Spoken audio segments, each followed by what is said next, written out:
दोस्तों कैसे हैं आप सभी सभी अच्छा कर रहे होंगे। मैं बताऊं, मैं भी बहुत अच्छा हूँ। वीडियो अच्छा लगे तो CKD stock market news channel को सब्सक्राइब कर लेना, साथ ही बेल आइकन बटन को प्रेस कर देना। चलिए शुरू करते हैं। आ जाओ सभी लोग बैठ जाओ यहाँ पर, क्योंकि अब कथा स्टार्ट होने वाली है। क्योंकि आज बात करेंगे सभी का पसंद का चहेता और सबकी आंखों का तारा सितारा, कुछ भी आप बोलो, एफआईएल इंडिया लिमिटेड की। अब मैं बात करूंगा एफआईएल इंडिया लिमिटेड की। जी हाँ, एफआईएल इंडिया की अगर बात करूं, क्योंकि चूंकि आप इस पूरे वीडियो को देखने के बाद एक आपके अंदर कुछ कॉन्फिडेंस डेवलप होगा कि इसके अंदर रिटर्न बन क्यों नहीं रहा है। क्योंकि अगर मैं वही बात करूंगा 2020-21 की बात करूंगा, तो वहां पर इस म्यूचुअल फंड, इस स्टॉक्स ने झंडे गाड़ दिए हैं। इस शेयर ने झंडे गाड़े हैं 2020-21 के आसपास। पर अगर 22 की बात करूंगा, ये बिल्कुल सहमा सहमा सा रहा है, बिल्कुल दबा कुचला टाइप का। अगर 23 की बात करूंगा, तो अभी 23 का चूंकि आधा साल निकल चुका है, केवल अभी 50% ईयर और बचा है निकलने को। ठीक है, तो वहां पर बात करेंगे तो अभी भी ये सहमा सहमा सा दबा कुचला टाइप का दिख रहा है। तो पर ऐसा क्यों है कि फंडामेंटल्स में ऐसा कुछ गड़बड़ी तो नहीं है क्या? तो उसी से रिलेटेड कुछ जानने की यहाँ पर चेष्टा करने की कोशिश करेंगे। मार्केट कैप की बात करेंगे, 12,258 करोड़ का मार्केट कैप है, जो कि दिखता है कि ठीक है। करंट प्राइस की बात करेंगे 920 रुपए का है। हाई की बात करेंगे तो 1,369 का है, और लो कंपनी ने वहीं 871 का लगाया। देखिए, कंपनी का लो लगाया 871 का, पर करंट का कंपनी का करंट प्राइस है 920 रुपए का। पर मुझे ऐसा लगता है काफी सारे इन्वेस्टर्स यहाँ पर फंसे होंगे 1100-1200 रुपए के आसपास का। अब पर वो डर रहे होंगे यहाँ पर कि एक्यूमुलेट कैसे करें, एक्यूमुलेट कैसे करें 920 रुपए पर। क्योंकि भाई जान निकल जाती, कहीं ऐसा ना हो ये 600 रुपए पर आ जाए। क्योंकि कंपनी के अगर उसके रिजल्ट्स की बात करूंगा, तो वहां भी रिजल्ट्स इतने हिसाब से नहीं आ रहे। तो आज उसी से रिलेटेड कुछ बात करने की कोशिश करेंगे। स्टॉक के पीई की बात करेंगे तो भाई कोई सस्ता नहीं मिल रहा है आपको, अभी भी महंगाई है 50.10% के आसपास। मैं ये स्टाइल क्यों मार रहा हूँ? क्योंकि महंगा है, क्योंकि अभी तो मैंने आपको पीयर कंपेटिटर ही नहीं दिखाया, क्योंकि मैं ऑलरेडी वो देख चुका हूँ इस वजह से। बुक वैल्यू की बात करेंगे 110 रुपए। तो जी हाँ, बुक वैल्यू से अभी कभी कंपनी अभी आपको कंपनी ऑलमोस्ट 8-9 गुना ऊपर मिल रही है, तो दिक्कत है। कंपनी डिविडेंड नहीं देती है, पर कोई दिक्कत नहीं है यार, डिविडेंड कितना ही बांट दोगे यार, 2 रुपए 4 रुपए 5 रुपए, इवन साला 5-5 रुपए तो एमआरएफ ने बांट रखा है डिविडेंड 1 लाख का शेयर होते हुए। तो वही कह रहे हैं, डिविडेंड से कुछ खास इंपैक्ट नहीं आता है। पर जी हाँ, डिविडेंड एक ऐसा फैक्टर होता है, एक कंपनी के फंडामेंटल्स के लिए डिविडेंड एक ऐसा फैक्टर होता है जहां पर ट्रस्ट बनता है। कंपनी डिविडेंड सिर्फ ट्रस्ट की वजह से बांटती है, तो उसकी वजह से बात करेंगे तो कहीं ना कहीं उस क्षेत्र में ये लैग करते हुए दिखता है।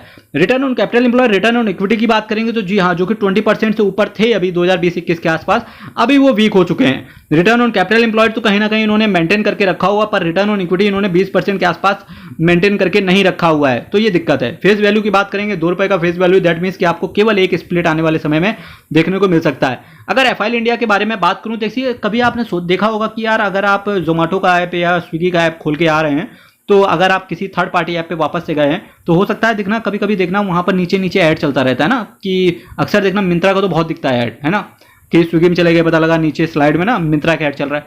उस टाइप के ऐड को ये सर्विसेज ही प्रोवाइड करती है यही कंपनी एफआईएल इंडिया। बात कर लेते हैं। FIL India is a technology company with a proprietary consumer intelligence platform that delivers consumer acquisitions, engagements and transaction through relevant mobile advertising. इसी बोलते हैं mobile advertising. It's a Singapore based company, founded in 2005 में ये company found की गई थी, आई थी, और उसके बाद इंडिया के अंदर ही इन्होंने 2006 में एंट्री ली। They work on PaaS basis. PaaS एक नेटवर्क होता है, consume platform as a service बोलते हैं, सास पास है ना, ये सब होते हैं, ठीक है। पर ये पास पे काम करते हैं, हमें पास से कोई लेना देना नहीं है, दूर ही रहे, पर एटलीस्ट रिटर्न देके जाए, ठीक है। इसके साथ साथ चलिए मैं कुछ और चीज़ों की बात करने की चेष्टा करेंगे यहाँ पर, क्योंकि रिटर्न कब देके जाएंगे, जब यार इसके फंडामेंटल्स स्ट्रांग होंगे। अभी के हिसाब से मैं बात करूँ, जब तक return on capital employed, return on equity 20% से ऊपर नहीं जाएगा मेरे मित्रों, रिटर्न अच्छा नहीं आएगा इस फंड से। पर यहाँ से मैं बात करूंगा टाटा एलेक्सी। देखो इसका पीयर कंपेटिटर, मैंने क्यों बोला था कि कुछ सस्ता नहीं है ज़्यादा। टाटा एलेक्सी 61 का पी है, एल&टी टेक्नोलॉजी देखो 34 का पी है, परसिस्टेंट सिस्टम देखो 37.5 के आसपास का पी है। एम्फेसिस की बात करेंगे 21 का पी है, ओरेकल की बात करेंगे 17 का पी है, पीवी फिनटेक का दिया नहीं है। कोफोर्ज की बात करेंगे 34 का पी है। एफआईएल इंडिया की बात करेंगे 50 का पी है। तो पी के हिसाब से बात करेंगे कुछ खास सस्ता मिल नहीं रहा है अभी फिलहाल ये। अब मेन बात यहाँ से स्टार्ट होगी, आओ चले, मेन बात यहीं से स्टार्ट होगी। सेल्स की बात करेंगे जून, सितंबर, दिसंबर और मार्च 2023 का, चूंकि रिजल्ट आ चुके हैं, इस वजह से इस वीडियो को भी लाने के लिए बनता ही था। सेल्स की बात करेंगे 347 करोड़, 355 करोड़, 376 करोड़ और फाइनली 356 करोड़। वापस से कंपनी सितंबर 2022 के आसपास ही पहुंच गई है 356 करोड़ के आसपास का, ठीक है। तो यहाँ पर आपको थोड़ा सा संभलने वाली चीज़ है कि हो सकता है ये शेयर प्राइस 600 रुपए के पे आसपास आ जाए, क्योंकि देखो होगा क्या, चूंकि मार्केट अभी 18,000 को मार्केट ने होल्ड करके रखा हुआ है। जिस समय मार्केट 18,000 से हटके वापस से अगर 16,000 आया तो यकीन मानना कि कहीं ना कहीं मार्केट की प्रेशर में, चूंकि सारे ही शेयर जब नीचे गिरेंगे तो कहीं ना कहीं हो सकता है ये शेयर भी नीचे गिर जाए, क्योंकि जब ऑल टाइम हाई पे जब ये 900 रुपए के आसपास चल रहा है तो सोच के देखो अगर मार्केट 10% करेक्ट हो गया तो ये कितने 20% भी करेक्ट हो गया तो ऑलमोस्ट आपके सामने ये 600 रुपए के आसपास आते हुए देखने को मिलेगा। तो वो कंसर्न है। अगर आप एक बल्क में अमाउंट में, चूंकि ये शेयर ऐसे चल रहा है अभी इसमें 920 रुपए के आसपास, बल्क में इन्वेस्ट करना चाहते हो तो कृपया थोड़ा सा इन्वेस्ट करने से बचें। लेकिन हाँ, चूंकि ये कंपनी मेरे मित्रों ऐसी है, चूंकि ये कंपनी ऐसी है, यही मैं क्लियर करना चाहूंगा कि ये कंपनी आपको ऐसा नहीं रहेगा कि यार 5 साल में लगातार दे धड़ाधड़ रिटर्न डिलीवर करके दे। पर होगा क्या, ये कंपनी उन 10 सालों में कोई भी एक ऐसा साल होगा जो आपकी पूरी 10 साल की कमी को एक साथ पूरा कर देगा। ठीक है, इसी तरीके से तो ये इस तरीके की कंपनी है। और आपने देखा होगा कि 2020-21 के आसपास जब कोविड आया, कोविड के बाद जब कंपनियां बढ़ी तो उनमें से कुछ ऐसी कंपनियां रही जिन्होंने पिछले 10-20 सालों में कोई रिटर्न डिलीवर करके नहीं दिया था, पर उस 2021 के आसपास सारी कंपनियां, बिल्कुल जहां कंपनियां लार्ज कैप कंपनियां डबल हुई वहीं वो कंपनियां 10 से 20 गुना बढ़ गई। एग्जाम्पल के तौर पर अगर मैं बताऊं तो उसी कैटेगरी में एक कंपनी थी Tata steel.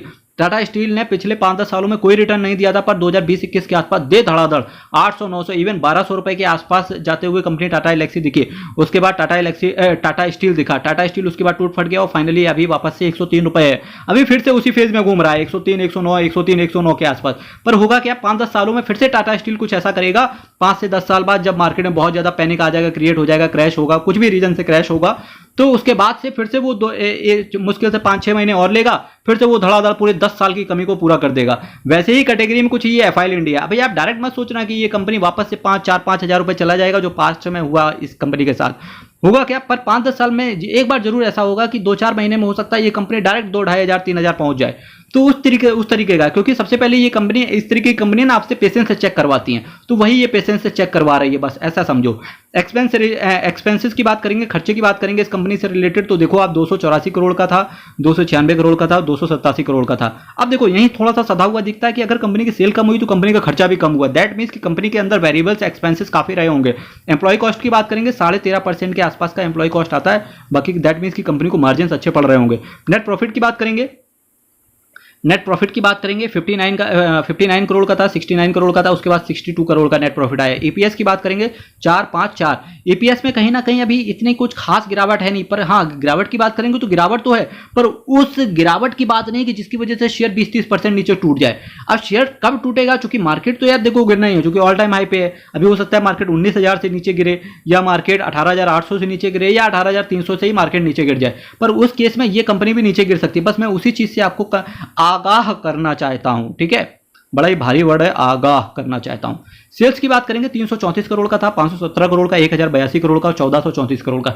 Year on year basis पे देखो, मैंने वही कहा कि देखिए sales quarter on quarter basis पे गिर रही है, per year on year basis पे कुछ खास इंपैक्ट देखने को नहीं मिल रहा है, जो कि एक अच्छी चीज है। और लगातार सेल्स बढ़ती हुई ही चली जा रही है। जहां देखो 2020 के आसपास 334 करोड़ का सेल था, आज वहीं ऑलमोस्ट 4 गुना सेल बढ़ गया, 4 गुना से भी ऊपर सेल बढ़ गया 1434 करोड़ का।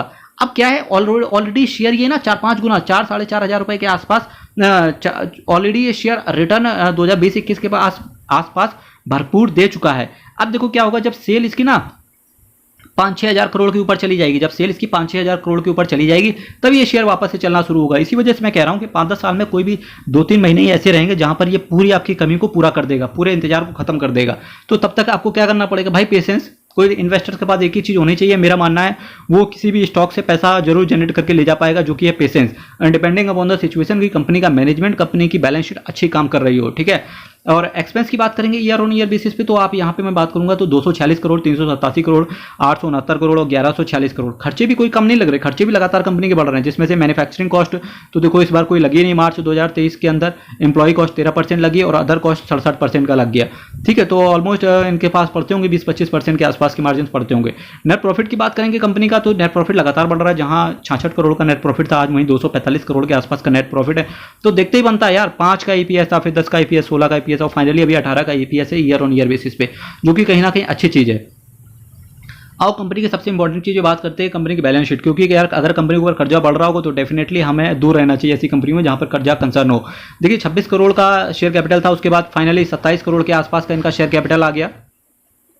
और अब अगर मैं रिजर्व एंड सरप्लस की बात करूंगा, 204 करोड़ का रिजर्व एंड सरप्लस था, 333 करोड़ का रिजर्व एंड सरप्लस था, 1151 करोड़ का रिजर्व एंड सरप्लस था। उसके बाद देखो रिजर्व कितने का है, रिजर्व कितने का है, 1438 करोड़ का रिजर्व चल रहा है इनका। देखो तो रिजर्व में भी काफी खास पैसा है यार इनका, बढ़िया पैसा चल रहा है। बैलेंस शीट में कुछ खास गड़बड़ी तो है नहीं यार। लॉन्ग टर्म बोरोविंग्स की बात करेंगे 89 करोड़ की बोरोविंग्स थी, उसके बाद इसकी 52 करोड़ की बोरोविंग्स हो गई। शॉर्ट टर्म बोरोविंग्स की बात करेंगे जहां 59 करोड़ के आसपास की शॉर्ट टर्म बोरोविंग्स थी, देखो इन्होंने लॉन्ग टर्म बोरोविंग्स को भी कम किया, शॉर्ट टर्म बोरोविंग्स को भी ये किया, ठीक है। जबकि अगर आपको देखिए एक अच्छी कंपनी की क्वालिटी क्या है, जब कंपनी के अंदर अच्छे से प्राइस में मूवमेंट ना आ रहा हो, कंपनी का शेयर ना बढ़ रहा हो और कंपनी की सेल्स में भी क्वार्टर ऑन क्वार्टर बेसिस पे इंपैक्ट आया हो, तो डेफिनेटली ऐसी कंपनी को क्या करना चाहिए, अपनी बैलेंस शीट को स्ट्रॉन्ग करने के लिए काम करना चाहिए। तो देखिए इस कंपनी ने भरपूर, मुझे ऐसा लगता है ईयर ऑन ईयर बेसिस पे बैलेंस शीट को स्ट्रॉन्ग करने के लिए काम कर रहा है। वो दिख रहा है कब दिख रहा है, तो अभी मैंने जो लॉन्ग टर्म और शॉर्ट टर्म बोरोइंग्स की बात करी उससे साफ दिख रहा है। डेटर डेज की बात करेंगे, जहां 79 डेज के डेटर डेज थे वहां 62 डेज के डेटर डेज रहेगा। डेटर डेज की मतलब है कि कंपनी जो भी अपना प्रोडक्ट बना के जो भी चीज या सर्विस बेच रही है या प्रोडक्ट बेच रही है, कुछ भी बेच रहा है,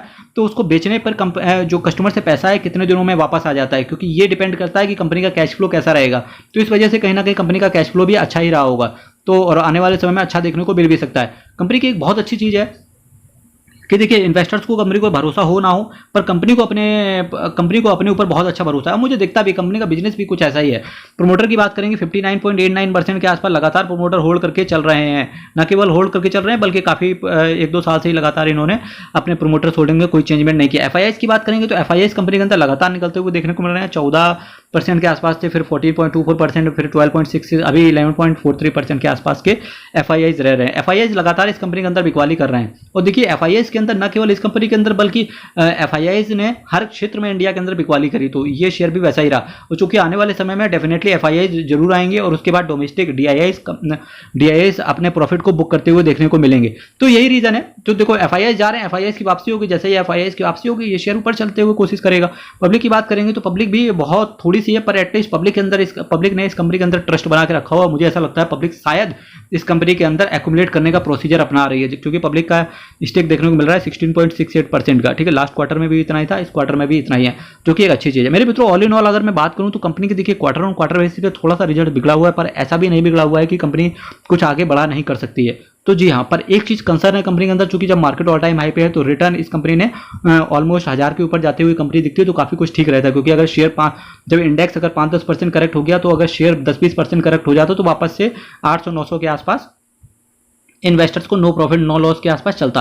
पर चूंकि अभी इस शेयर के अंदर चूंकि फंडामेंटल्स भी गड़बड़ हो गए, तो हो सकता है ये कंपनी 5-10% करेक्ट हो जाए। एक एक्यूमुलेशन का फॉर्मूला अपना सकते हैं, फिर भी किसी भी शेयर किसी भी म्यूचुअल फंड में इन्वेस्ट करने से पहले एक बार अपने जिगरे की जरूर सुनना मेरे मित्रों, क्योंकि पैसा आपका होता है, लॉस हुआ तो आपको पड़ेगा, ये चीज़ है।